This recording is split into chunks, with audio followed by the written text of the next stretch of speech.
You came here, what, in 2021 roughly, from Australia? Originally, I was in Australia. I moved to Gold Coast from Melbourne, something I always wanted to do, done that, and then I thought, I've moved the business online. Today I'm joined by Rick Boundy, founder of No Limits Coaching. From roof plumbing in Australia to building a global online coaching brand, Rick has transformed his own life immeasurably, and now he helps others achieve the same freedom he has through the mastery of fitness, discipline, and mindset.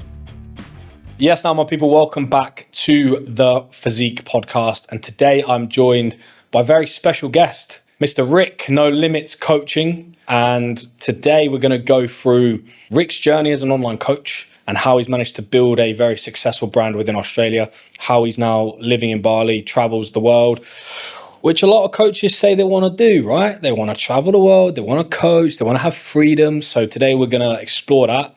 And there's no better man to do that than Rick. So welcome, my man. Thank you very much. We've been aiming to tee this up for a very long time. Listen, a lot of rambles in the gym. Yeah, we have had a lot of conversations. So this is a good time to compact and compress everything into one or two episodes. Right, you guys are going to enjoy this. Long enough. We're going to have to. Well, listen, we'll have to rerun it. Do you know what I'm finding as well? I find like there's a couple of guests where I finish the podcast and I'm like, fuck, I need to get you back on. Yeah, I've got a few of those. Like I've got blokes I've done like 4 or 5 podcasts with. So that's totally fine, man. Yeah, so a tradition that we have with this podcast, the Physique Podcast, is I ask every single guest, I want to paint a picture here. So let's say you're being convicted for crimes against coaching and you're on death row, right? What is your death row meal? So like I'm talking starter, main, dessert, and drink. First off, convicted with crimes against coaching.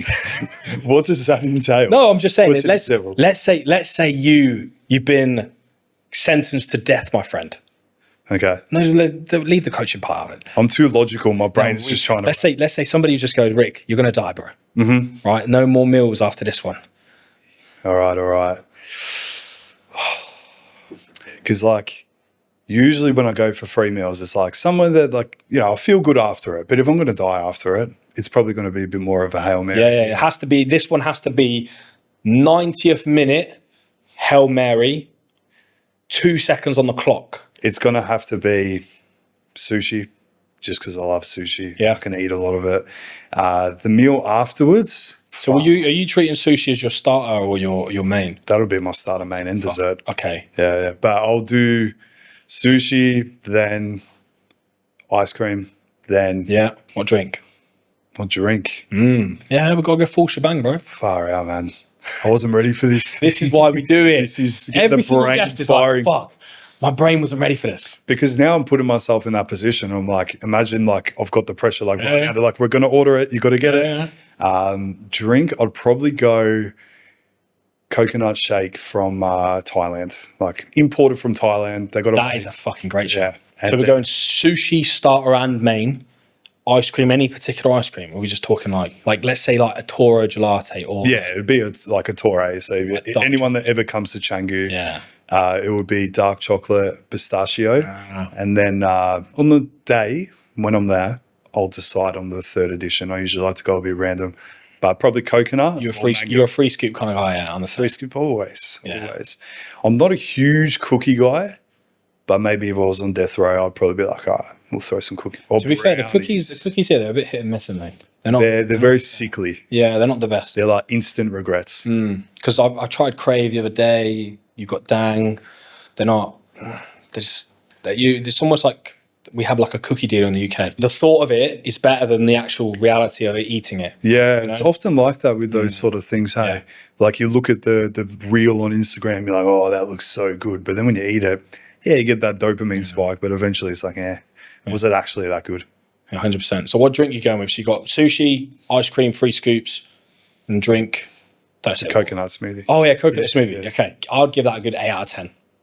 Coconut smoothie elevates that. Yeah. I mean, look, for me, if I were having sushi, I'd probably go calamari and then sushi. Right, get a bit of variety, but sushi is very broad. Yeah, and I personally never get starters. Like if I usually would just get 2 mains. It's a bit of a waste of time, isn't it? Yeah. I agree with you. I like that meal. That's like very a good steak, maybe. Steak as well. Yeah. But again, you could have the sushi as the starter, the steak as the main, then the ice cream as dessert, and then you got the coconut shake. Because I had a coconut shake. Savoury and sweet vibes going on there. I had the coconut shake. I had a lot of coconut shakes in Thailand. They're so good. They're just different. They're different. I've tried to get them in other places in Southeast Asia, and it just doesn't hit. No. It's all that sugar syrup they put in. There was this one shack where we had outside of our resort in Phuket. It was the Diamond Resort in Bang Tao. And as soon as you walked outside, literally like come out to the left, there was this shack. And oh my God, the watermelon smoothies, the coconut smoothies. I was like, bro, if you could transport that little shack around the world, they'd make so much money.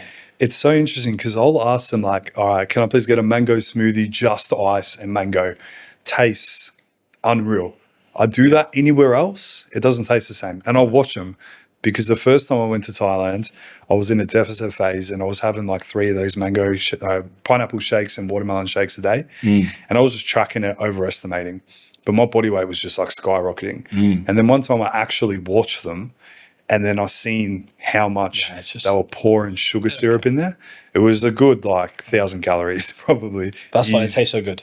Yeah. That's literally why they taste so good. The fruit in Thailand is goated. I feel like the mango sticky rice in Bangkok as well. That's like, I believe I didn't put that as my dessert. See what I'm saying, bro? Fuck. See what I mean? You got all these things, bro. Like your drink is almost like a dessert in Mango itself. sticky rice with ice cream. Yeah, see, this is what I'm saying. Now we're getting to the crux of it, where if we're talking about Hail Mary, last time you're ever going to eat, you're going to put more than one thing on the plate. Because ice cream is like an hors d'oeuvre to the real dessert. Like you also have like sticky toffee pudding and ice cream, or chocolate fudge brownie and ice cream, or mango sticky rice and ice cream. Yeah. You know what I mean? I'll fuck with that. That's good. So I like that. So you got sushi, then you've got mango sticky rice and ice cream. Then you've got steak, either starter or main, and then the coconut shake. That's fucking okay. That elevates it to a 10-10. That. Let's go. The steak with the protein intake. We've got to get that protein in. We get the omegas in with the sushi. Make sure we get some salmon in there. Yeah, is your favourite sushi like salmon based? I personally only eat salmon and chicken sushi. I don't mess with chicken. Really? I do like steak, like red meat sushi. Surf and turf. But salmon's like my go-to, yeah. And I like just trying all the weird ones. Like if you get like the mixed nigiri, you don't even know what's on top. Yeah. See, that's the one I don't trust. That mixed one. I never do the chef's platter. Yeah, I'm just rogue. The thing is with the sushi, again, it depends where you go. It depends where you eat here. Sometimes it's a bit hit and miss. You can order the same thing, and due to volume of customers, sometimes it hit the much. But that's Bali. So speaking about Bali, you've been here how long? I'm terrible with dates, but I think it's around mid-2021 was when I originally. Yeah, and it's hard for me to even like think about that because it has felt like it's just gone so quick. Time's quick, mate. Yeah, it just flies. Scary. Yeah. Very scary. Especially when you're busy and like you're just in your routine doing the do. And I think with our line of work too, we kind of don't take in dates too much, like for me personally anyway. So then like before you know it, it's like, oh, Christmas is coming up. Shit. Yeah. Where I'm just like looking at like, what do I need to do today? And then the next day and the next day. Yeah, do the best you can with every 24 hours you get, mate. That's it. You got to do that. So you came here, in 2021 roughly, from Australia? Originally, I was in Australia. I moved to Gold Coast from Melbourne, something I always wanted to do. Done that. And then I thought, I've moved the business online. Let's see if I can do a month in Thailand. I just want to see if I can do it because it was something that I envisioned and saw as like a dream that would never come to reality, basically. So I went to Thailand for a month and then realized, oh, I can do it. My clients haven't all left me, and it actually really helped the business from my experience doing it. And then I extended like for another 2 months there. And I was like, oh, I'll come past Bali for a week just to help with the time zone. Yeah. Same thing, just kept extending. And then I found here was like just sort of the perfect mix. Like you still got Australia feels. You got a lot of people from Australia visiting.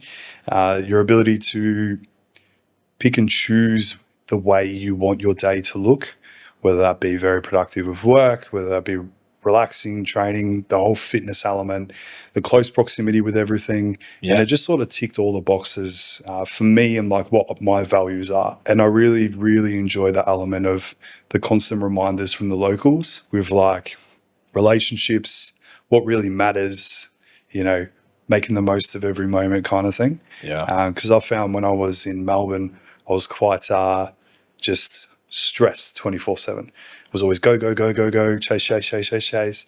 Well, here it feels like everything slows down, but it doesn't slow down to the result that you're going backwards. No. If anything, it slows down, and then you're more authentic, and then things align probably more so, less distractions, and yeah. I agree. Yeah. Everything that you just said there is exactly why I live in Bali. Pretty much to the T. Like, the consistent reminders every day are something that are super important, because you realize you are still in a very underdeveloped part of the world. Yeah. But you also have such an array of facilities that you have access to. So you get that yin and yang, where you have one side of luxury and one side of accessibility and facilities. Then you have, maybe on the same street, like, people who are literally building with fucking no socks, no sandals.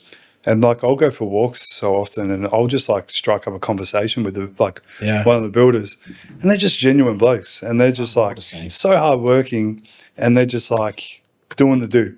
And there might be, I said this a lot, but there might be a day where I've had like a big day of check-ins, doing what I love to do. Yeah. And then I get to the end of the day and I'm like, oh, that was a tough day. And then I look outside, and then there's some dude, no shoes on the roof, who's been there since 5 o'clock in the morning and still working away. And it's like that perspective reminder, It's interesting you say about the tough day. I genuinely don't feel like that anymore. I used to all the time, but I just accelerated that thought process of, there's so many people around me. Like, I literally have a construction site a stone's throw away from my house, and I see the shit that they're doing every single day. Yeah, like, they're literally showering themselves in the fucking sewage water, and I'm like, I have not. I can't remember the last time I ever said to myself, "Oh, that was a hard day," because it's just not in my brain anymore. Yeah, and like, that exposure to it. It's like, fuck. Like, how can you have a bad day when you literally go on a walk with... I go on a walk with Monty, and there's a guy literally showering himself with some soap and sewage water. I'm like...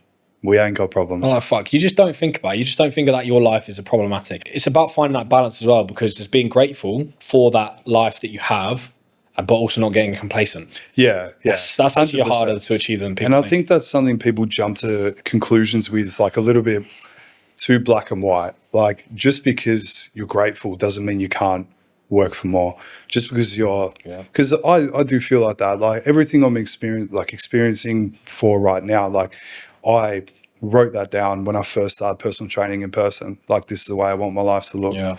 And if nothing ever changes again, like, from here, like, I'm sweet with that. But I know it won't. Because I know the actions and the things I'm doing, just by default of that, I'm going to continue to progress, and I have. So being grateful doesn't mean complacent. I think a lot of people view it like that. Like, it's okay to be happy with where you are and then still strive for more, but not from a place of, when I achieve this, then I'll be happy. That very dangerous fuel that maybe might get you going at the start of something, but definitely it's not going to keep you going over the long run. A lot of people that I speak to are very similar to you. It's all about process, right? It's about maximizing process. Yeah. Anyone that's listening to this will be like, well, if you focus on the process, you'll get outcomes. Yes, that's just the correlation. But what a lot of people don't do is they don't disassociate the outcome with the process. They kind of say to themselves, well, I'm going to do this process and eventually they'll become an outcome. When in reality, if you just remove the outcome and just focus on the process, your responsibility to you is to do the best you can with every 24 hours you get. That involves a certain type of process. Your business, the way you run yours might be a bit different to mine, et cetera, et cetera. The way you go to the gym, the way you train, all that sort of stuff, that's processes. And to be the best version of yourself, you have to put 3 or 4 or 5 processes in place on a daily basis. And then have an environment like Bali, and you've already alluded to it. Melbourne, you felt go, go, go. Bali, you felt a little bit like, okay, you can take a step back and breathe. And it's about finding that environment where you can continuously execute those processes. And that's what brings results. And that comes down to the individual too. Yeah, everyone wants, some people want Dubai, some people want the UK, some people want Melbourne. It is what it is. 100%. And it all comes down to you. Like, I think taking that extreme ownership of, like, especially like if we're running our own coaching brand business, Like, the work's not going to get done if we don't do it. No. So if you think that like you come here and you're going to feel like very grateful and then not actually be putting in the work, and you're just going to be putting up Instagram stories every day at beach clubs and, you know, recovery. So a lot of people do. They do that actually. And they wonder why they don't ever come back to Bali, because you've seen a lot of people come and go. I've already seen a lot of people come and go, and people have different opinions of Bali. And I always ask them the question, well, did you live in a certain part of Bali? Did you actually try and just go about your day-to-day routine in Bali? And the answer is always no. Yeah, that's... You almost feel compelled to live a certain lifestyle being here. Yeah. And I think it's very true to like know who you are. Because like I'll often get like questions of like, oh, like what do you recommend we do? Like things like that when we come to Bali. It's like, man, I literally live the exact same life I would live in Melbourne or live in Gold Coast or live anywhere in the world. Oh. It's just a different location. And I don't change who I am based on the location I am to like try fit in with what's trendy and, you know, go on a Finn's Beach Club on a, you know, Sunday and having a sesh just because that's what everyone does. I think the beauty is that you can just very easily live the routine that aligns with me and what brings me joy and allows me to work as much as I want to work and still not feel like I'm missing out on anything, basically. Yeah. How important was the realization of that for you, and when did you find that out? So how old are you now? I'm 29. So you're 29. So like the very ownership that you speak of there, when did you start to figure out that that was the way that you needed to be? It was drip fed over time, and like many things in life, you know, coming through tough challenges, adversity, things like that, realizing that like life is not always going to be fair and you're not always going to get what you think is right, but oftentimes sorry, I get too esoteric here, but like oftentimes the things that like seem like a roadblock or like stop you from going where you want to go are often moving you in the direction of finding about who you truly are. Everything happens for a reason. Yeah, 100%. So, you know, going through a lot of different types of lives as I was growing up, like many people that knew me as a teenager and in my early 20s wouldn't recognize me in relation to like the way I am now. Like I lived a very, very different life. And basically through those challenges, adversity, solitude, I think was a huge one. I think that was the very powerful thing from taking the risk initially to quit roof plumbing. So taking ownership of basically like, this is not how I want my life to live. A lot of my decisions don't come from like the way I want things to be. It's like being in a position that I'm like, I don't want to do this, and sort of looking into the future. It's like, do I want to be 50 years old, still on a roof plumbing? And the answer was no. Yeah. All right, so if you're not going to quit now, when are you going to quit? You're going to be one of those people that gets trapped and then complains, oh, could have, should have, didn't. Yeah. So taking that initial first step, and then each step gets easier.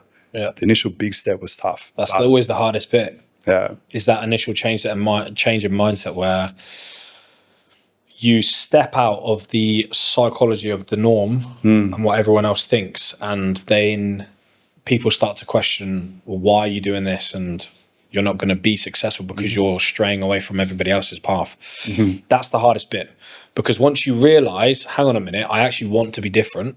I want to be somebody who isn't being the sheep and isn't following the path that everybody else does. 9 to 5, get home, tired as fuck, watch Netflix, all this bollocks. Because it does happen to a lot of people. Yeah. Once you get through that first 3-month period, you go, right, I'm actually starting to see so many benefits.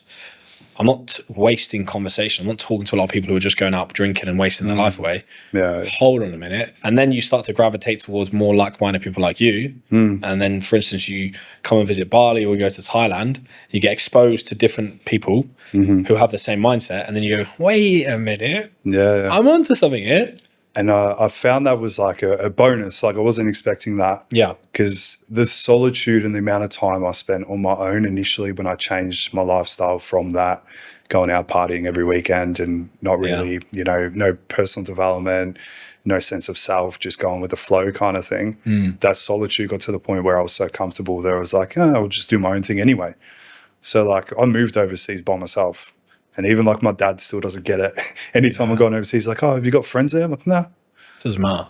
I'll work it out. Because especially like you travel quite a lot. How many countries have you traveled to? Honestly, don't count, to be honest. Really? But a lot of Southeast Asia's been done, New Zealand, Europe last year, like when it started show and ticked off a few countries there. And this year I'll go to Czech Republic to go see my puppy that I rescued here.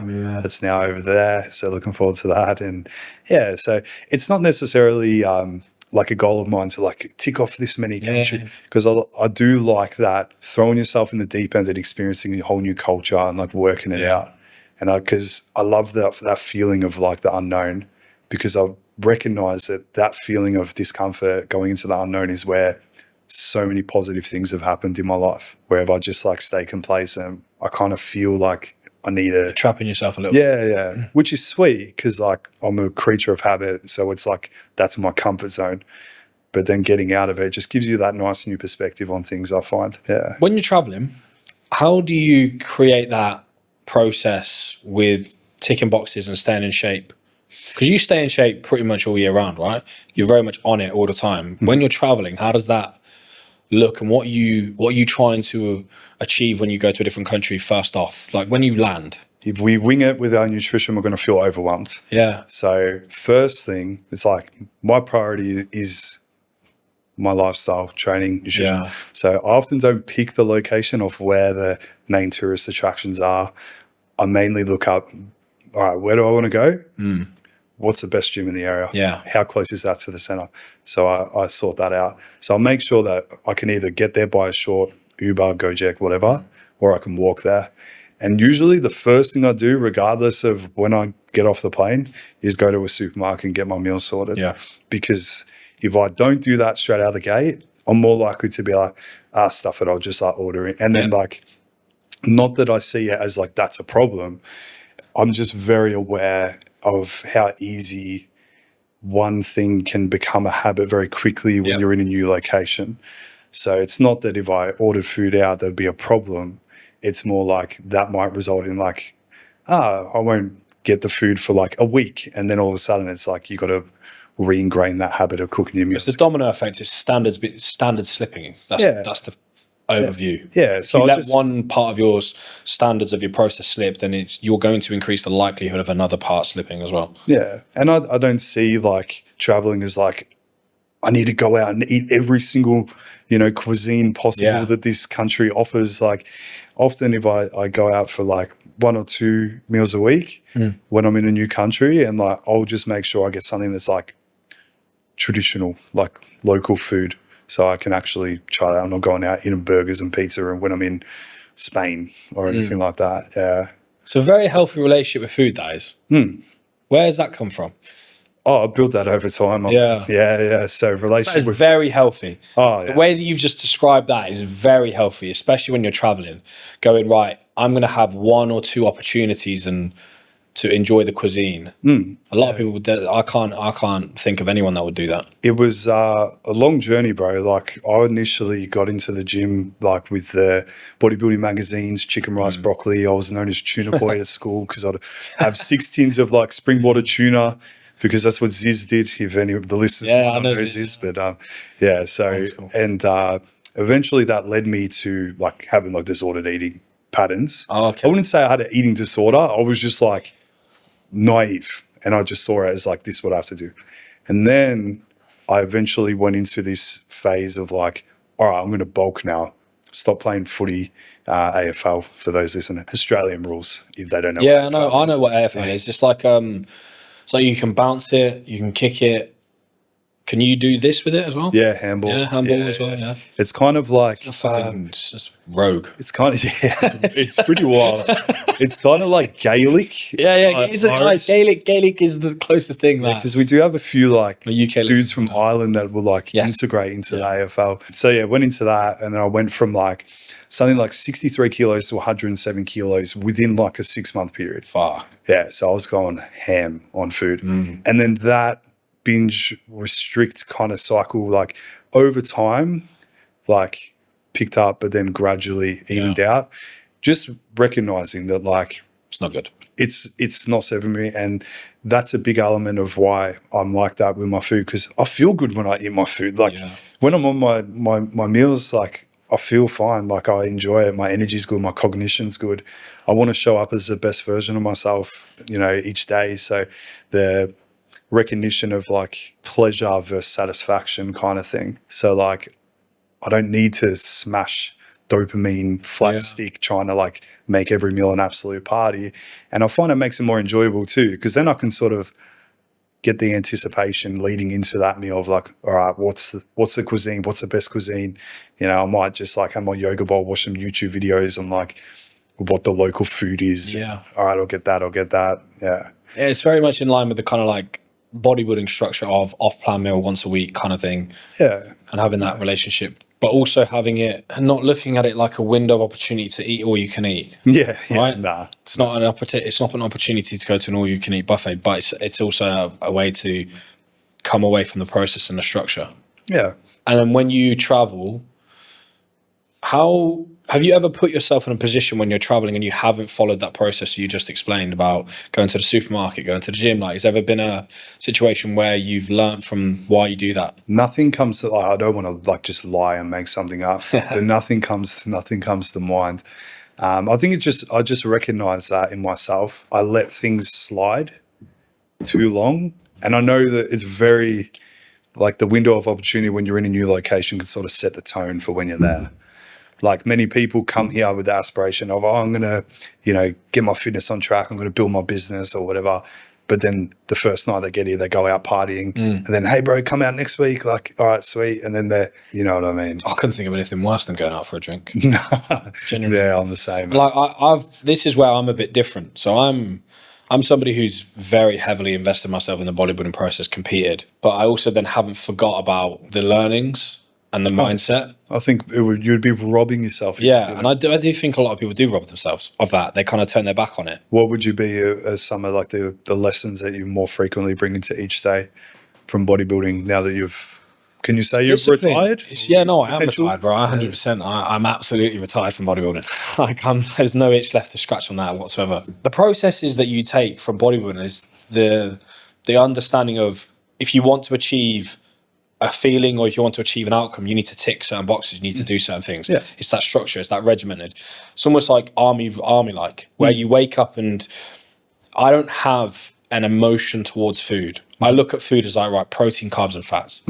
But I have that mentality of, right, we'll have an off-plan meal once a week with my missus. Yeah. But if I didn't have a missus, would I have an off-plan meal once a week? No. Yeah. That's where she helps me in that aspect. I'm like the same in that regard, where I always make sure, well, more often than not, it's a social thing.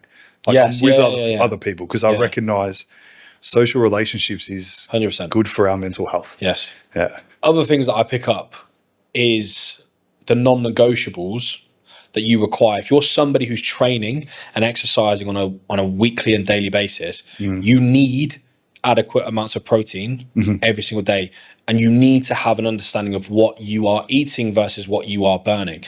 Now, I don't track. I don't have a target with my expenditure, but I have the underlying understanding every day of, well, I'm going to eat this level of food roughly. I'm going to train.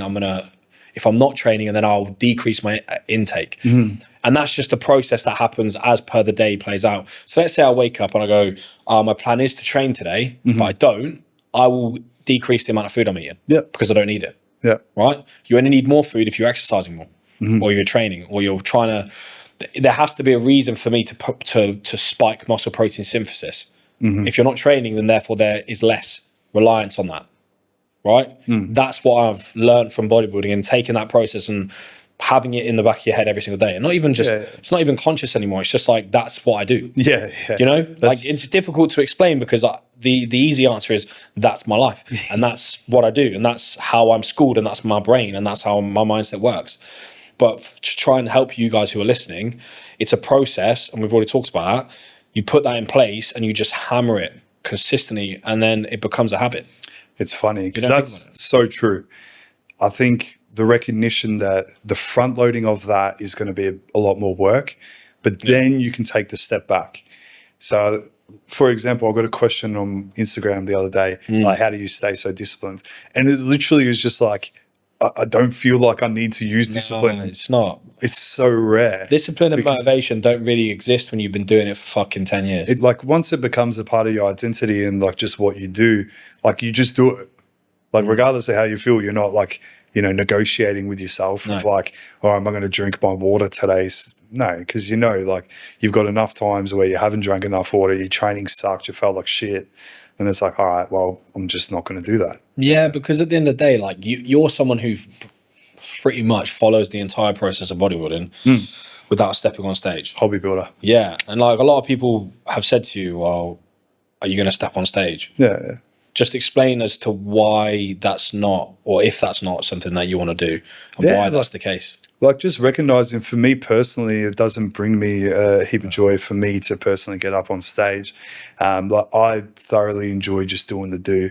And I kind of like, just because I'm not stepping on stage doesn't mean I don't live the life. You know what I mean? Like, I don't think there necessarily needs to be this thing that makes me do the things that make me feel good. Like, just do the things that make me feel good. And in regards to like stepping on stage, I get so much more joy out of coaching competitors. I really enjoy the coaching element. But for me personally, I'm aware, you know, bodybuilding is a big genetics thing too. I'm aware structurally, the amount of muscle mass, like my genetic potential to grow, I wouldn't do great. Not that it's all about doing great, but if I'm going to invest that and make the sacrifices, I'd want to make sure that it's going to be worth it. And the main thing being, for me personally, it's not something that I see brings me fulfillment. I 100% agree with what you said there about genetics and the card you've been dealt. Because I say this to a lot of people, and I don't want to be big-headed about it. I have been told multiple times, and I personally believe it's my opinion, that I'm on the right side of that genetic ladder. And that's why I decided to pursue it. Right? And I can't sit here and categorically say that if I wasn't the genetic makeup that I have, would I have never competed? I can't say that. But I always often reference, like, if I wasn't any good at this, I would be a darts player, or I'd take up fishing, or I'd do something else. So like, whenever somebody says to me, oh, why have you stopped? It's simply because I committed the time that I thought in my head I would be able to commit to achieve a certain outcome. That outcome didn't come to it. So I was like, well, I've personally invested as much as I can in this. I'm happy to take a step back. And that's why I have a really healthy relationship with it. Yeah, and that's cool. Like, there's no itch to scratch, because I know I've put everything into it for a long enough time that other people in my same position have put in and achieved more. And that's when you just levels to the game. And you got to be big enough and understand. And I hear a lot of low-level pros say the same thing. You can put all this time and effort in, but you still might not be the best of the best. And we're talking about such a small pool. And I'm okay with that. I'm genuinely okay with that. I spent probably years 2020 to 2023 thinking that I was going to be the best of the best. Then you realise where your level is. And you go, do you know what? Cool. It's cool. Exactly. It's cool. Sweet. And it doesn't have to, like, you can't change it. No, exactly. And like, again, like, and that's coming from somebody who is on that favourable side of the genetic line. I'm not going to sit here and say I'm the best, because if I was, I'd be a fucking Olympian. Right? But again, it's like, I'm trying to give people an insight into, well, I'm half good at this. And I was like, do you know what? The juice ain't worth the squeeze. So I have so much respect, genuinely have so much respect for people who just grind this shit out every fucking day and just do it for the love of the sport. 100%. I'm like, fuck, because like, you get people that just get lean every single year, and they don't really grow any muscle. They're not incredibly impressive, but they're just still doing it. And I'm like, fucking fair play to you. I had to have that drive of being able to achieve the top step of amateur, which is becoming a pro. I needed that. And that's what brought the best out of me. And that's why I got shredded. And if I didn't think that was possible, I mean, look, I still think it's possible. Sitting here today, if I gave everything another go, could I turn pro at the right show, at the right time? Yeah. But that's bodybuilding. It's not just a case of getting shredded. It's a case of peaking at the right time, being at the right show with the right judges, with the right lineup. And there's so many things out of your control. Like, it would be cool if it was like, all right, everyone's got an even playing field and it's all about the process. But yeah, exactly. That's not life. You know, we're dealt these cards. At the end of the day, bro, like, you spend enough time in this industry, mate. Like, you almost want to be a people's champ rather than an actual champ, from my opinion. Because like there's pros out there that get fucking vilified and get pissed on because they've achieved the process. Like it's not their fault. Yeah, it's actually not their fault. Like they can't help the fact that they turned up to a show and they have a pro card, but the next man who's like twice as good as he's got a pro card as well. Like that's how the game fucking goes. Didn't bribe the IFBB. Oh, exactly. And it's like I look at some of that and I'm like, fuck, man. Like you'd almost rather be the nearly man than the person who got the card that didn't deserve it. Almost like the John Meadows. Yeah, it's mad. And just it's like, a good guy, everyone loves him. That's just part of the problem that we have in our industry, you know, and that's something that will never go away because it's opinions. It's subjective. It's not objective. Again, you got to detach yourself away. I've spoke a lot about just now about the goal and the striving towards the pro card. At the end of the day, you have to remove that subjectiveness because that's what it is. That what I've just said to you is my subjectiveness, right? And what you've said about yourself is your subjectiveness. So rather than focusing on subjectivity, which a lot of people do when they go into competing, focus on the objective, focus on what you can control the controllables. And that's another thing that I take from bodybuilding. Control what you can control. 100%. Right? And that can be carried into everything in life. Yeah. Like deploying that stoicism of like, can I control this? No, then don't pay a debt you don't owe, stressing yourself about something that's not in your control. 100%. Because if you do spend time, and a lot of people do, and I've done it before, you spend time worrying about things that are genuinely out of your control. You end up wasting so much time, causing yourself so much stress, distracting yourself, taking yourself away from the path that you're meant to be on. And all these things are just simply down to the fact that you don't control what you can control and you try and influence things you can't control. Yeah. And that goes down that you can dumb that down to the way that you use social media, the way that you interact with people in the real world, the way that you focus on your relationships. Like we could go down another fucking 100%. But like I've spoke with so many men who have like such big issues with their father's relationship with them, and like they speak to me as if like they're responsible for their relationship with their father, and I'm like, you're 50% responsible. Yeah, 100%. Right? They can't get past that and they think it's all their fault. I'm like, I appreciate you're telling me that you have an issue with your father's relationship with you, but at the same time, it's 50-50. 50% of that burden is on you, 50% of that on your father. You can't control 100% of that situation. Nah. And I think it's human nature for us to always want to control things, but we need to realize we got to take things for what they are. And we've got these stories in our head that seem real of like how things are supposed to be, but nothing's really supposed to go any way. It just is what it is. And being okay with that, I think, will remove a lot of stress in life, because I think people feel overwhelmed and stressed because they like expect things to go a certain way. Like if things went as I, hoped they would and expected them to when I was, starting my first day of roof plumbing, I'd still be on a roof in winter in Melbourne with ice getting rained on. 100%. And that's one thing I would say that's a key takeaway from this podcast is that control what you can control. Focus on your process, whatever that is. Yeah.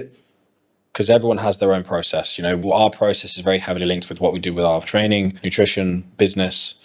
But even if it's somebody who isn't owning their own business right now, focus on the process that you can maximize, whether that be with yourself, whether that be with your job role. Yeah. And then you will start to see the world a little bit differently. Yeah, and then it gets exciting, man.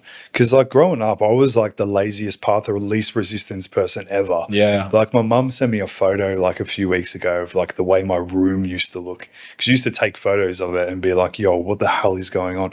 Because I would just do nothing. And it was through getting into like martial arts initially, learning about like, if I want to get good at this, I have to practice. I have to do the process, and then I get that reward.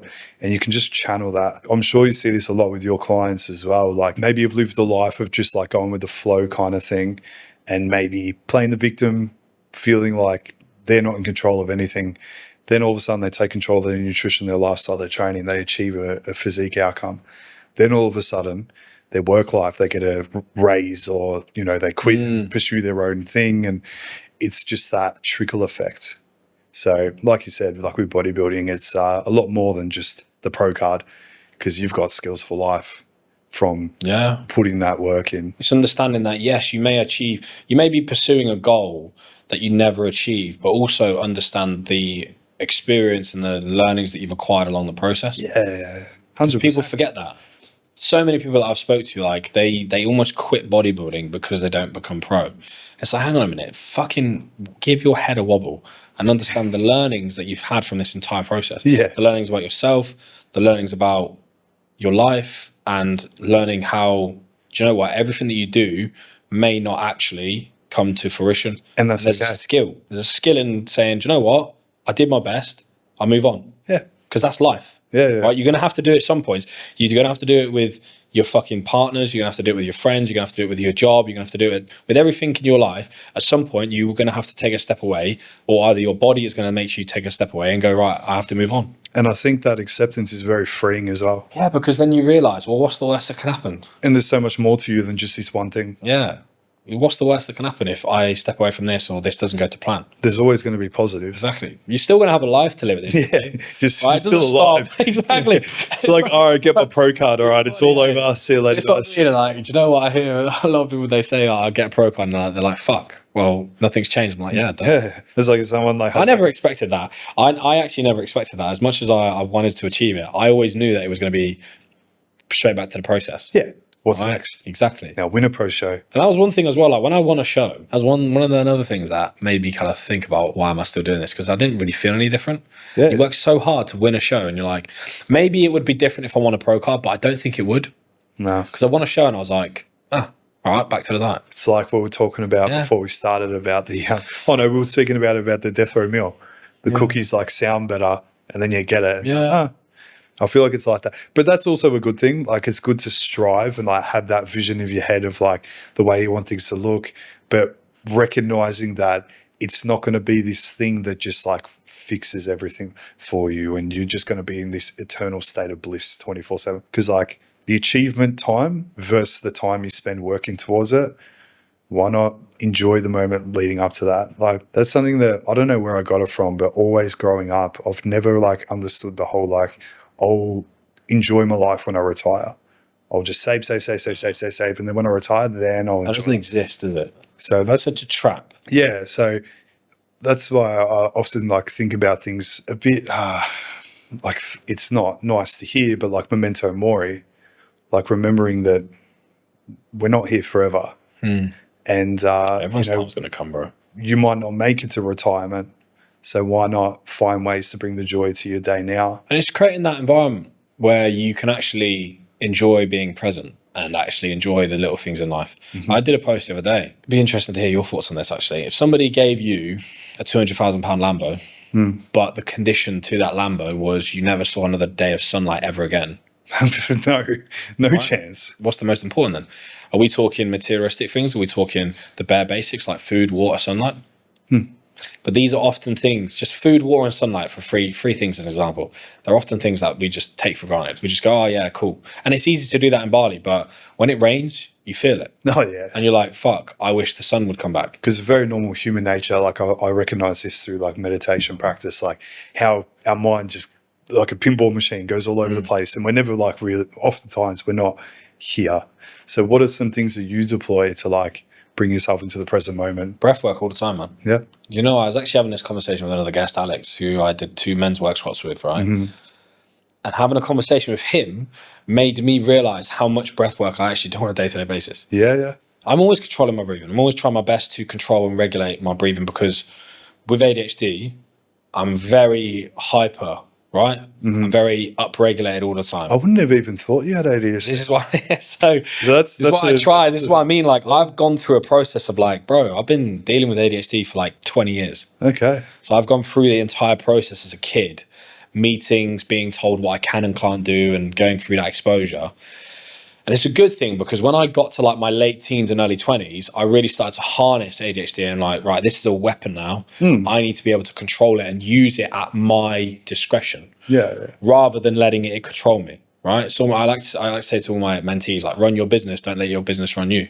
It's like, I don't let ADHD run me, I run my ADHD. Yeah. And it's interesting that you say, I wouldn't even notice, because if you ask my girlfriend that, she'd be like, yeah, he clearly had ADHD. Because when I put myself in a scenario like this, where I have to be professional, I'm doing my breath work. Do we have to be professional? But like, you know what I mean? Like, you get what I'm saying? Like, it's like, there are parts of the day where, like, for instance, if I have a call and I know it's important, I will spend 5 minutes doing breath work to down-regulate myself, because up-regulation happens. Like, I could literally have one thing happen to me and I'm stimulated. And I've just got to bring it down. I've got to work on that. And that's free. Exactly. And the joy that brings to your day versus a Lambo. You've got 21,000 to 25,000 opportunities to control your breathing. That's 25,000 ways to control your consciousness. So I look at it. And it's so true, man. Like, if you ever feel like overwhelmed or stressed, oftentimes you're breathing very shallowly, you're breathing very quickly. But if you just channel into like slow inhale, very slow exhale, do that 5 times. Oftentimes you're like, I'm good. Before doing the men's work with Alex, I didn't realize how often I did it. And it almost happened subconsciously. Every time I get upregulated quickly, I'm always looking at ways to downregulate. There's a really good book by James Nestor called Breath. And you realize how powerful breathing is. Yes. Yeah, going into that. So I fucking hate books. There's one thing about my ADHD. I can't read books. Even audios? Nah, I ain't got no concentration, man. That's cool, man, because I used to be stuck in the idea of like, always need a book, always need a podcast, always need... But life, you can learn through life if you just keep your eyes open and just be willing to take lessons. Like, one thing that sticks with me having a conversation with Ben, who owns Open House, is just observing. Yeah. Observe the room, observe the people that you're speaking with, observe their body language, observe what they're saying. And that's coming from a person who, bro, for the larger period of my life, I always wanted to say first. I always wanted to start and finish a conversation, right? And this is where podcasting as well has helped me with that. I just, you know what, just listen. I think this kind of aligns well with what you're talking about, your ADHD, how you maybe saw it as a negative when you realized, but then you're like, all right, now I'm going to harness this. Yep. That was something when I was growing up. I was a bit of a quiet kid, and I always, because all the extroverts at school like got all the attention. They were like the cool kids sort of thing. So I used to like hate it. So then I would like fake it, trying to be extroverted, and it just never felt good. Where now I've realized like the person who's not talking the most is often learning the most, and I'm so comfortable to just sit there in a room with people and like not say a word. Because I find it so enjoyable just observing people and listening to people and learning about people too. I've had to develop that skill really hard. Oh, it's not, and I noticed it too. Like, I've actually started to go a little bit more the other way now, because I've found a lot of people that I really get along with, like yourself. Yeah. And I get excited and then I just go. I'm like, oh, wait, I should probably let this guy talk. Like, no, but you are right though, because internally, my natural instinct is to walk into a room and take control through communication. And I've had to work hard to harness that and go, do you know what? What room am I entering? Yeah. Controlling it from a different point of view. And rather than trying to be the loudest person in the room, just walk in and just be calm.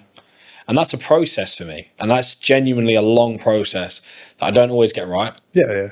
Like I was making content with my missus yesterday about we had a new product that got delivered from the UK, and I was just being a fucking ADHD cunt.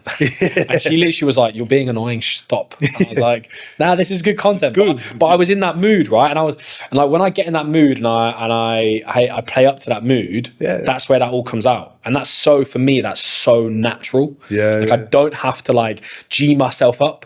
Like I sometimes, if I have that upregulated state and I walk into a room and I'm in that environment of people that I can be with, it will just come. Right. And then sometimes it just takes, I mean, my missus is very comfortable with me. She'll just openly be communicating that and go, what the fuck are you doing? That's cool. Do you know what I'm saying? Right. We have a very healthy relationship, but it's like that skill in itself has taken, mate, got to be at least 6 years, 7 years to harness. Yeah, it's easy to hear these things in podcasts and assume like, all right, I'm going to practice this tomorrow. It's hard. It's like, always an iteration of just failing, learning, practicing. And then oftentimes you don't even realize when it happens.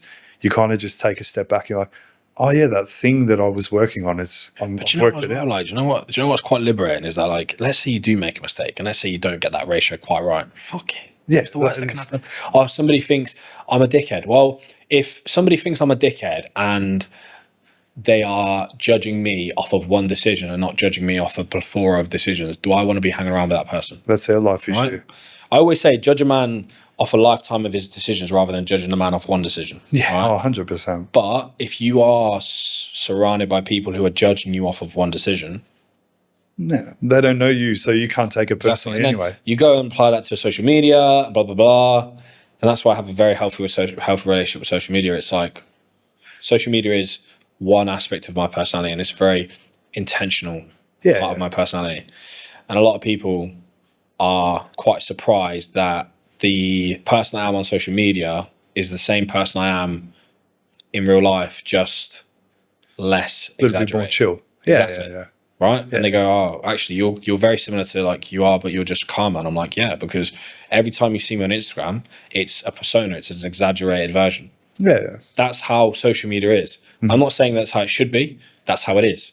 You got to understand the game that you're playing. Yeah. It's like if you're in a fucking Formula 1 car, your job is to go as fast as possible. So do that. If you're a chill driver, you can't. Exactly. You're slow and you won't have a job, right? So again, it's like you got to look at where you're operating, the way that you operate in. How can I be this version of myself consistently to allow my outcomes to be boosted? Yeah, and it just shows you being intentional with what you do. Yeah, and that's another skill.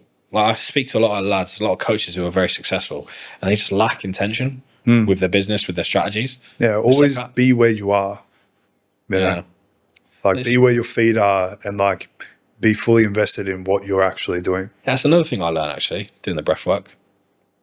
Checking in with yourself in the moment, like, but doing it like 20 times a day. Yeah. Just a little one, rather than like building it up, right? Yeah. And that's a big swing, I would say, from where I was when I was being coached as well. Like, because you have this one check in a week and you build it up. And you can sometimes forget how you're feeling day to day. That's why that's a skill. One check-in form is not the one. Do you know what I'm saying though? Yeah. Like it's like taking it back to like being coached and going full circle. That's again like, and I said to you, I was like, I don't know how I'd feel about being coached. Yeah. And that's exactly one of the thought process. I'm like, I'm so like accustomed now to like checking in with myself every day and like journaling and like asking myself how I feel in certain situations, that trying to put all of that into a document or a form or a sheet once a week doesn't align with how I operate. Yeah. Do you know what I'm saying? Yeah. But again, like it's all like, how do you want to be coached and why do you want to be coached in the first place? This is something I actually want to ask you is you have been coached now by Joe for how long? Since 2020. Yeah. So coming on probably 5 years. Yeah. Now you spoke about your growth along that 5 years. How has your process to coaching and how has your coaching relationship with Joe changed throughout that, or has it? Yeah, so I would say like at the start was a little bit more like educational side of things. Like I obviously was being coached by him, but I also understood that he was a very knowledgeable individual, so leveraged that. Yeah. And then over time, we just built almost like a friendship, but it's not that relationship, coach-client relationship, friendship where like then I start like slacking off. Oh, Joe's my mate. It's all right. No, I've got a lot of respect for Joe. And the fact that he allowed me to basically live with him for like 6 weeks last year, you know, that just built our relationship a lot. So a lot of our check-ins now are like, you know, talking about like things that we're learning at the moment. You know, Joe's, you know, shifts into a bit more like, what's the thing he was saying? He's got like a new catchy phrase where it's like he's trending like mindfulness and muscles, like that kind of, you know, philosophy stuff. So, you know, finding out what he's interested in and I'm also interested in it. So we've definitely built a friendship, and like I'm going to see him in Jazz in December. Yeah. No, November. That's me with flights too. I always stuff up my flights. Yeah. Tell me that. That's so funny. So yeah, over time, but I still always see him as the coach. Like he hasn't like let his coaching slip. I'm still learning new things, and so there's it's a safe space, a lot of respect. Isn't it? Like I was actually thinking, you know, when I spoke to you in the gym, we were talking about the idea of being coached again. I was talking to you and I was expressing my thought process. And the next couple of days I was like, like I'm going down this like TRT route. I'm not 100% confident in my knowledge yet. I'm probably like 95%. Yeah. Who would I turn to have that safe space, that confidant, where you could go back and forth and have that? And that's what Joe is to you as well. 100%. Get what I'm saying? Now we're talking about why you have a coach as a coach. And an element of that is having that safe space where you can have that open and vulnerable discussion of where you're asking questions that you don't 100% know the answer to. Yeah. But you want that confirmation bias. And that's really important as a man. And that's probably where a lot of men have a very healthy relationship with their dad, is that they can have that safe space where they can have that back and forth and like, well, if I'm wrong, tell me I'm wrong. Yeah. And it goes no further. It just kind of stays between you two. Is that a very similar sort of setup with where you have with Joe? Oh, 100%. Yeah. Like I always like to hone in the beginner's mindset, and very well aware that like I am flawed human. I don't know everything. I'm not the best coach on the planet, but that's okay. And like, I enjoy the element of like almost feeling dumb in a way. Yeah, no, of like asking something and being like, well, this is probably a silly question, but, and then you get the answer, and then like, I think the worst thing you can do as a coach is think you know it all. Yeah. Because then like a client might ask you a question you don't know, but you're just going to like throw a response out because you've built this ego that you know everything. Where it's like, it's okay to say, oh, I actually don't know this. Like, I'll reach out to someone and I'll get some advice and I'll let you know what they say. And I have that with Joe. Like, someone might ask me something, but like, I could look into this, but for a second opinion, I'll bring it up in my check-in with Joe and I'll let you know what he says. And oftentimes, our thoughts are aligned. But it's good to have that confirmation of like, okay, someone with Joe's brain. I wouldn't even say important cuts. I think it's absolutely integral. Yeah. I think you need that. Oh, 100%. And that's actually personally something I'm missing right now. Yeah. Especially with my pivot towards making a community about TRT. Yeah. Like, I know a lot and I've researched a lot, but it's just nice that it's that comfortable space. It's that safe space that I keep referring back to.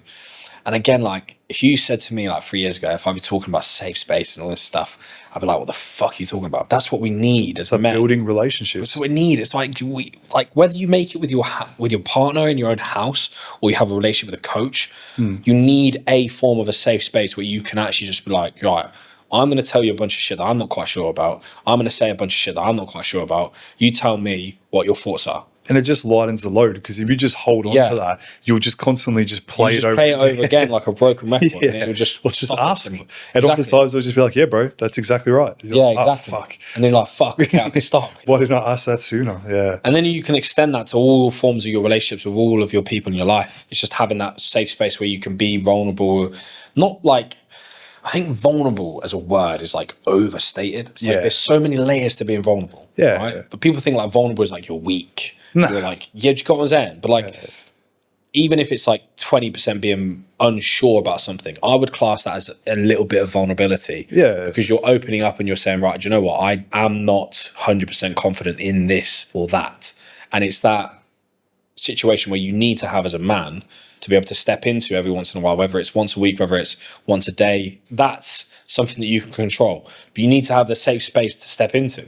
Yeah. You need that environment. And that's what a lot of men don't have it. That's exactly what you want your clients to feel too. Like, exactly. Like oftentimes I'll have clients like mention to me, like, I haven't said this to anyone before, but and bring it up. And like, I often say, like, you don't have to share that, but like, thank you, like, means a lot that you feel comfortable to share that with me, because it just shows that people trust you and they get the vibe that you're an authentic person, And because that safe space does not exist unless there's trust. 100% and respect. It doesn't happen, right? And that's where a lot of relationships do fail, is that they think they have a safe space, but every time that safe space is entered, it's abused. Gets turned back on you. Yeah, it gets abused, right? Yeah. And like, it's the same with anything. Like, if one point during this 5-year period you've had with Joe, there was like an abusive control of that vulnerability, you probably would part ways. But I've worked with Joe.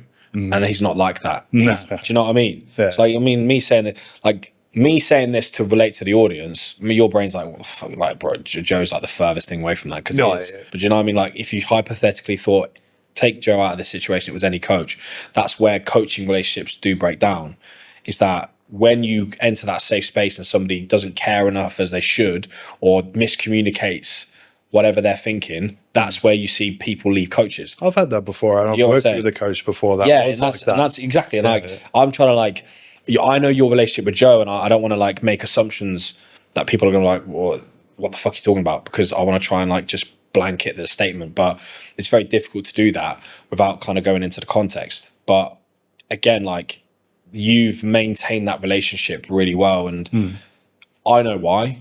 And that's just down to good coaching. That's down to being available. Yeah. And it's so simple. Like, the more I talk about it, the more simplistic it becomes. Like, a relationship is always just about being available. and not abusing that trust. 100%. Right. Yeah. And those two things very much just progress any relationship. Right. And then within that, you get all the value in the back and forth, but it's being available and it's also not abusing your position of power in that situation. Being a dictator coach, like, that's just not me, and I think that just doesn't last. It can't be. It might be okay for like the 12-week shred transformation like company that just does challenges and they just want to like floor people and don't care about the repercussions afterwards. But I want to work with clients that I work with over the long term. I want to build relationships. Yeah. I want to feel like and it does feel that way with my client base. Like I'm just checking in with my mates and also helping them with their lifestyle, their mindset, their training, their nutrition. If you could give advice to somebody who's like a coach right now and they don't have a coach right now, what are the 3 things that you would look at and say you need to have? And you're probably just going to point out the relationship you have with Joe, but like it'd be nice for people to listen. I think it is very easy, especially if they're an online coach, to get stuck in your thought pattern of what's right, or just like thought pattern of an approach, right? If you work with a coach that obviously, is a good coach, like Joe, great coach, you also get to feel what it's like to be a client. Because there is many times I'll have that experience that maybe with Joe where I'll be like, oh, like this must be like how my clients feel like when I get like a really good week's feedback, and then I'm like, oh, that's awesome, or like irrelevant, but like I had a dream not too long ago that I left Joe. Yeah. I left Joe for Dean McKillop, which is also a great guy. But then I woke up in the morning like, oh, what did I do? Why did I do that? Yeah. Like I just ruined this relationship we've built. And I think it's so enjoyable being a client too. Yeah. And I think you're doing yourself a disservice as a coach if you don't have a coach, because you're not actually putting yourself in the client's shoes. So how can you know what it's like to be a client? It'll probably shine through in your coaching. You probably won't be as empathetic. You probably won't be as understanding. You'll probably be very just XO, like not building a relationship. So yes, I mean, I agree with you. Like you'd lose that other side of the argument. You never get exposed to it as much, or you don't get exposed to it at all. So therefore you lose a skill. And coaching is a skill that you have to keep developing. You have to keep iron sharpens iron. 100%. You have to keep sharpening the iron. And this doesn't mean like coach hop and go to one coach and then go to another coach and then think that one coach is going to have like this amazing strategy that changes the game. You say that. Not everybody has a Joe.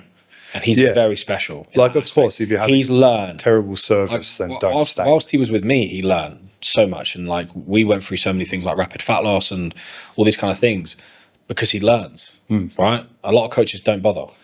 Yeah. Right? They just know their way and then they don't. And then they just apply their principles from 5 years ago and they have enough clients to get by. If I look back to 5 years ago, what I was doing then, terrible. Yeah, 100%. Like, that's how it should be. I think that's how it should be. Clients still get results, but like I look at it, it's like, that doesn't make sense now. And I think as well, like your version of what coaching should be should change. Like mine does. I mean, look, I'm going on the TRT route now. Yeah. You think I'd ever done that 3 years ago? And you can still be in the industry. You can still be making a positive impact. It's using the vehicle of your knowledge, and packaging it in a certain way, right? And like, that can if you're change. not passionate about a certain thing, like you'd be doing a disservice to your clients if you kept pursuing that. Like if a coach maybe like got known for like, a certain trend on social media, then people go to them as a coach for that reason, but he actually doesn't like it. He's just doing it for likes and follows. You're going to feel like you've sold your soul. You backed yourself into a corner. Yeah. And then those are the people that probably leave the coaching industry and just give up. Where if you align with like what your values are, then it flows and feels smooth and you enjoy it. Yeah, because it's funny you say that, because I find myself in the position I am today based off of my own personal experiences since 2023. Yeah. And then that's been an extension of what decision I've made. It feels so natural to me, but yet so many coaches don't do that. Yeah. Like I've essentially, like people have said to me all the time, oh, what you've done with this TRT community is just stroke of genius. I'm like, it's just my life, and I've decided to pursue a natural pivot that has happened to me anyway. Yeah. Right? It's not manufactured. It's not, oh, let me think about how much more impact I can have. Oh, TRT. It's like, I've been living this life for the last 18 months. I've seen the benefits. I've seen how much you can actually just benefit from the process of bodybuilding with TRT in the mix and live a very high quality level of life. Yeah. A lot more of a value add knowing that you've got that experience, and then you can also use those experiences to explain things in more detail too.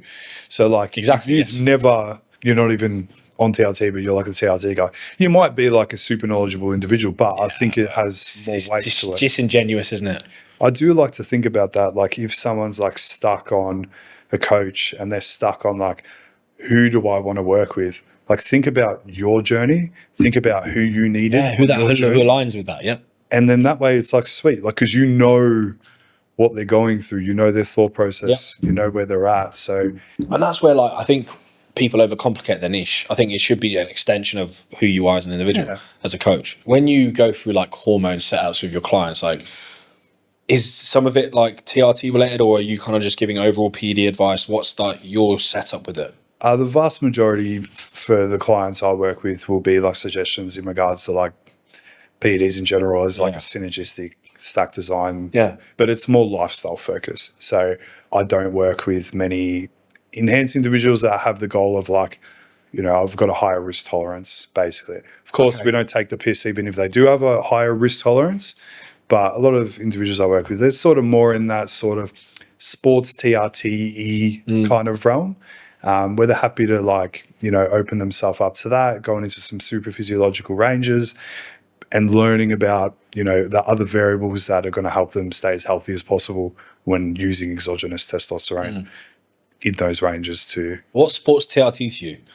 Because I have so many guys that talk to me about numbers and they say 150 is... Anything under a gram? No, I'm joking. Sports TRT for me would be more so based on like where they are in the reference range, but basically bridging just outside it. So for most individuals, that's going to be 200 to 300 range. Yeah. Because for most individuals, I find 100 to 150 milligrams a week is going to be, you know, true TRT. It can even be less for some, more for others, but like as a broad spectrum, that's where they fall. So that 200 to 300 milligrams a week gets them just outside super physiological. Yeah, there might be some additional things we need to keep on top of from a health metric standpoint. But that's usually where I'll hold when I come down, you know, from from let's say you're doing a blast and cruise, because cruising is essentially TRT.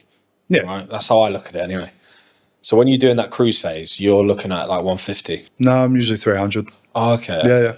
So like I'm willing to accept a bit of a higher risk tolerance.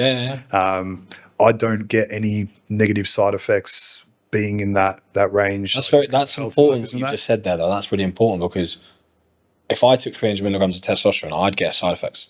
Yeah, I've been that person. Sweet. Yeah. Right, exactly. And I have a conversation with Mirko, who owns Health Fuel, and he takes 650 milligrams of test. And he hasn't got any issues. It's just so individual. Yeah, and it's like accepting your risk tolerance, and then understanding that like you might have been dealt shit card genetically. You know, all pharmacology is going to work on the individual, and just because someone else does something doesn't mean that you're going to do it and you're going to get the exact same outcome. And that's coaching, man. That's like, this is where I can't trust anyone who has like a blanket approach to something like hormones. You just can't, because like, I get it sometimes where people ask me questions on Q&As and like, they're asking me such a specific question for me to answer. I'm like, I just DM them. I just go, listen, bro, I can't do this. I can't give you an answer that you want to hear. I need this. I need that. I need this information. I need that. I need your blood work, blah, blah, blah. And you don't want to put a question box up and then just write, it depends. It's impossible, mate. And that's where social media kind of fucks you in the ass, because you've got people who trust what you say asking for such specific information for free. But that's what coaching is, because you actually get to suit it to the individual. Yeah. Because, certain people will have certain responses to, like, I've got some guys that, like, you might put 250 milligrams of testing and they blow up, like, insane. Yeah. And they don't need that. And then we put them on 150 and they're still getting, like, crazy response. And then other individuals, they've got a higher risk tolerance. It goes more than that. They're getting, like, just sort of a little bit better than TRT response. What health markers are you focusing on when you... Comprehensive blood panel. And then if someone's been doing it for a long time, then like getting like echocardiograms and urinalysis and things like that as well. Not like if someone's doing like TRT, I would still do it, but it'd be more so based on comprehensive blood panel and then just generally how they feel through day to day. Blood pressure. Some symptom checking. Yeah. Real life symptom checking. Yeah. And then the key thing, I think it trends a bit because a lot of people like listen to Joe Rogan and things like that and they talk about TRT and it's like a bit more trendy. And people think that like, I'm just going to put TRT and that's going to solve all my problems, but not change their lifestyle. Change their diet. Yeah. So if you're going out drinking every weekend and just eating rubbish food, getting no sleep, and then you put TRT in, you're probably going to get a lot of side effects. Yeah. Or you're more likely to get side effects. But if you've already got a lifestyle of someone who would have healthy testosterone levels naturally, and then you put TRT in, that's when you're going to notice a lot more of the benefits. It's creating stability with your hormones. Yeah. And people over-egg it. Yeah. Like they think it's going to give them something that they don't have.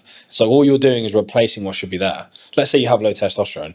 All you're trying to do is bring your testosterone levels to where they would have been peak puberty, because that's always the reference point. But you can't know that because no one gets their fucking blood done. But that's hypothetically, physiologically what we're talking about here. Yeah. Right. And then maybe if you're like 25, 26, high level athlete, that might also be very in line with like peak puberty. But that reference point is something that you'll never know unless you get the blood test at that time, right? So you're always fishing and you're always searching for what an optimal level of TRT is. But all it's going to do is put your hormones in a place where you're stable, where you're masculine all the time. You don't have any feminine side effects. You don't have gyno, you don't have bloating. You don't have mood swings, lack of morning wood, all that sort of stuff, right? The rest of it is your diet, your nutrition, your training, the decisions that you have to make on a day-to-day basis. Yeah, 100%. It doesn't solve your lack of discipline. It's a good saying from Dave Lee. It's basically like putting a Ferrari engine in a Suzuki Swift. Yeah. So if your lifestyle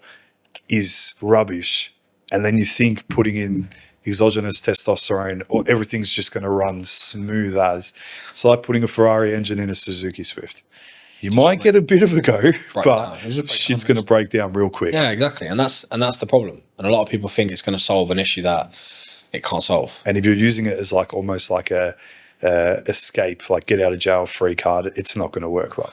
Because with your injections, like you need to be routine with that. Yes. And ideally, you want to be spreading it as frequently as possible, to minimize potential side effects.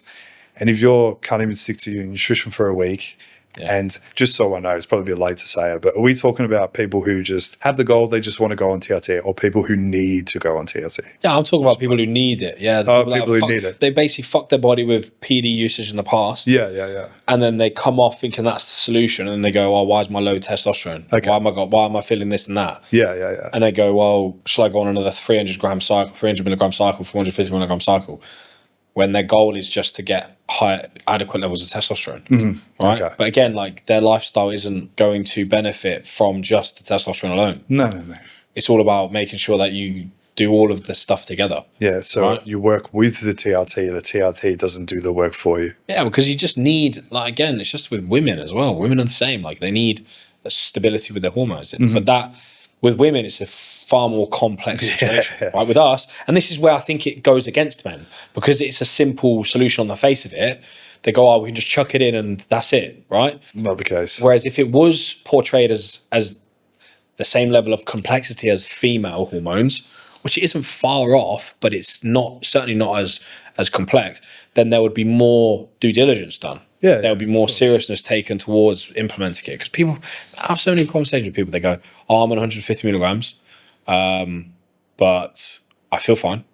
I'm like, "Okay, well, what else are you doing with regards to your training and nutrition?"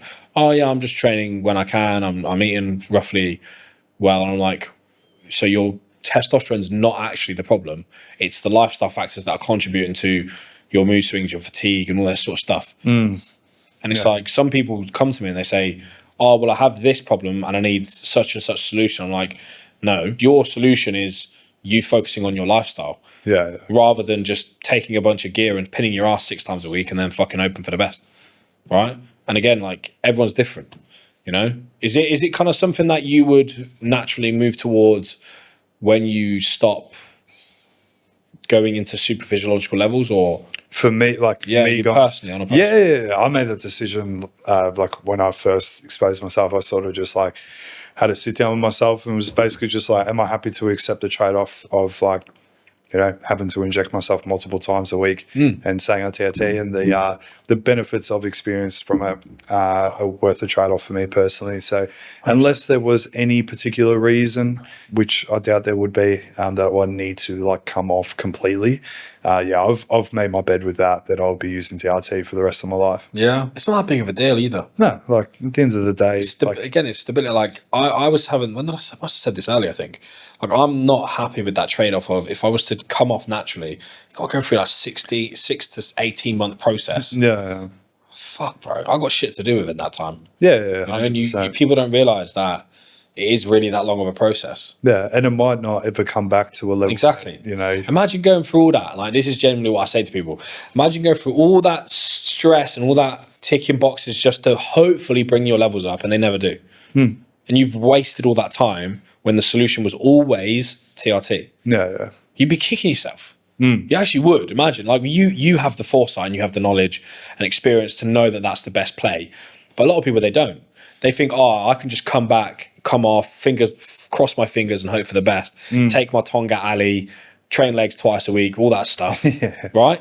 All the stuff that's online, and then they think ice the testicles. Yeah, keep the testicles cold. Probably sun the balls. Do you know what? ChatGPT probably says that, like, keep your testicles cold. It's like, how the fuck are you gonna do that? I'm pretty sure that's more for like sperm quality than it's like for like being fertile and shit like that. And it's like, people don't realize that you may never actually get it where you want it to be, or you get it, but then you realize, like, I don't like this, like, kind of thing. Or if you're older, or you want more. Look, at the end, if we're talking about age, bro, everyone's fucked after 30. Like, there's definitely something that, like, physiology, and it's something that definitely I wish I could convince my parents more so to, because I know their quality of life would be far better if they did. But they're sweet, like they live a good quality of life. But I always just, that classic optimizing mindset, I always think like, but imagine if my dad went on TRT, he'd probably like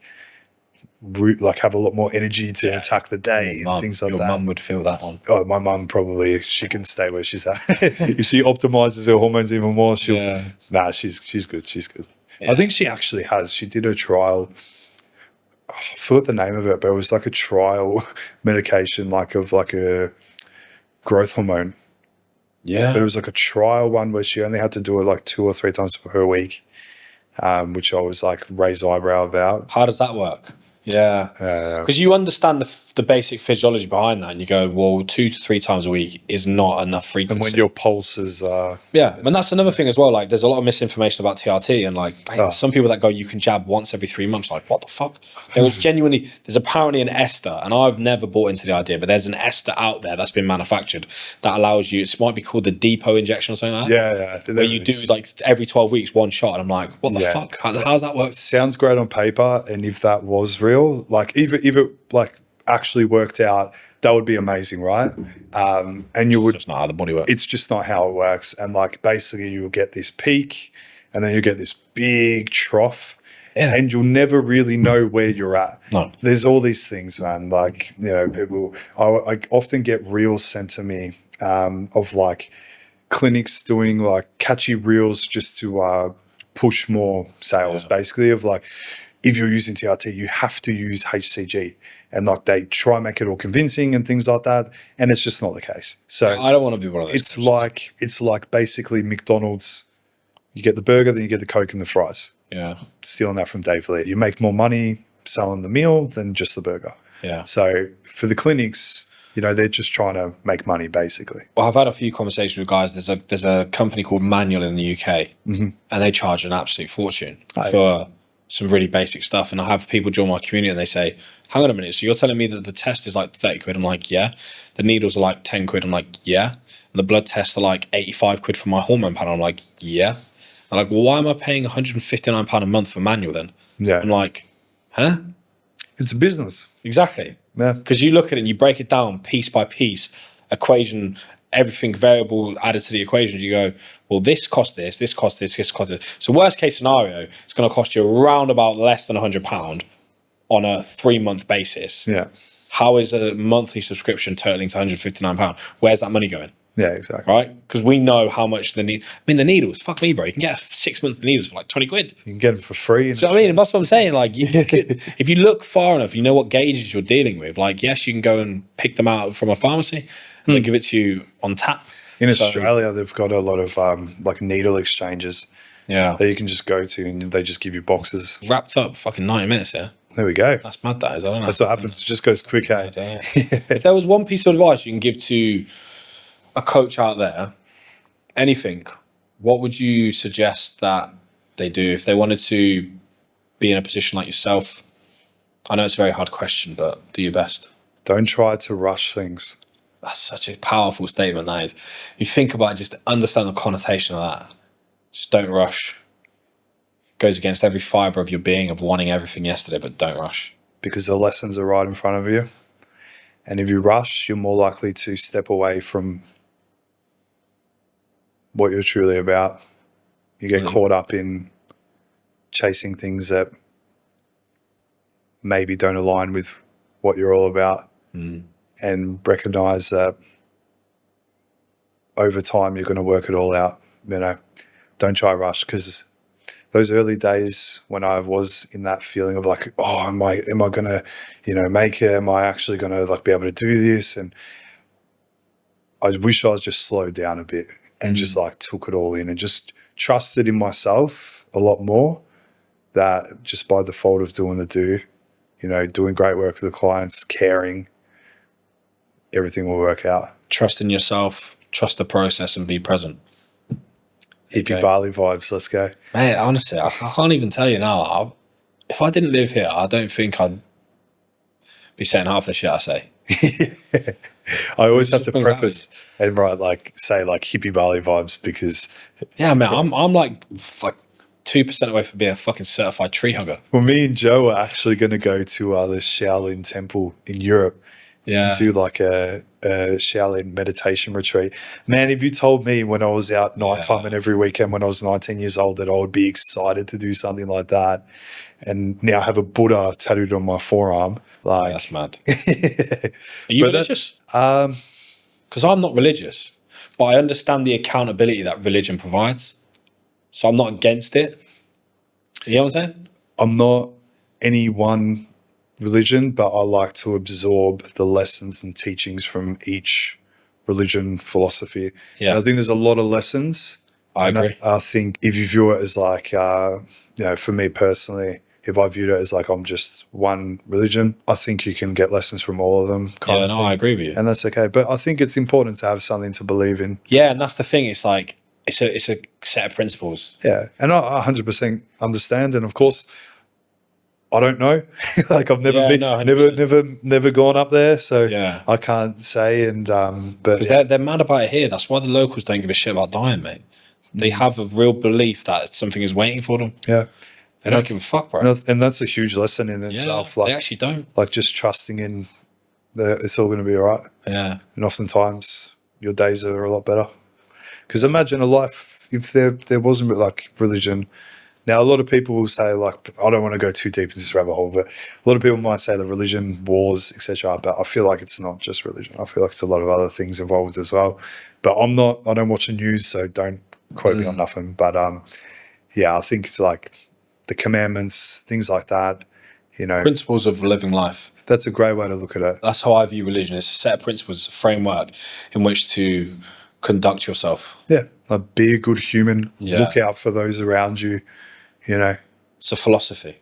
Yeah, it's a way of life, and that's where you can get people at different sides of the spectrum where they take everything within a religion too seriously or too literally, and then you get people that are radicalists and all that sort of stuff. But if you approach it as you should approach anything in life with a bit of common sense, you can find value and learnings in any religion. Yeah, 100%. You just have to have the perspective of going into it open-minded, which is, again, if you do that with life, you'll be fine.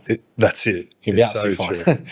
Just go in with every situation that happens to you in life with an open mind and you'll be absolutely fine. It's a great way to end the podcast. Thank you very much, guys, for listening. I'll put Rick's YouTube and Instagram. Is it just you? Do you have YouTube? No, just Instagram. Well, fine. I'm going to have to start YouTube. I'll put his Instagram in the bio so you can check him out. And thank you very much, guys, for listening. And been a pleasure, bro. Appreciate it. Thank you for having me on, brother. Thank you.